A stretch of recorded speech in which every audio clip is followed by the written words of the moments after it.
کەس بەڵگەی پێ نییە بڵێ قورئانە فەرمێ وایە، یا پێغەمبەر صلی الله عليه وسلم کردوویەتی، یا فەرموویەتی، یا سەحابە کردوویەتی، یا تابعینێ کردوویەتی، یا چوار مەذهەبەکە قلێکیان کردوویەتیان ئەڵێن وەڵا مزەفەرەدین کردوویەتی. ئێمە نەخەمشێ مزەفەرەدین کردوویەتی کاک.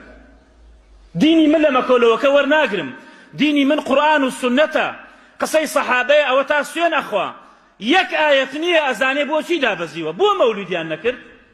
ئەوان دیار بوو پێغەمبەریان خۆش نەگەرەک بوو، ئەوان ڕقیان لە پێغەمبەر بوو، ئەوان ئاوا بوون.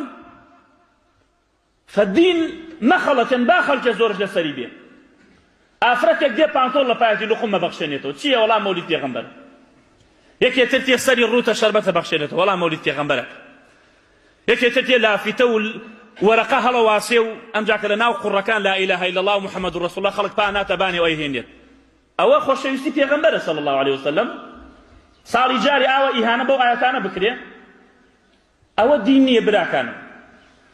کەسێک ئەڵێن عادەتە، ئەی چەند ساڵە بۆ پارەتان بە خەڵک سەرف کرد ئەگەر شتێ دین نەبێ.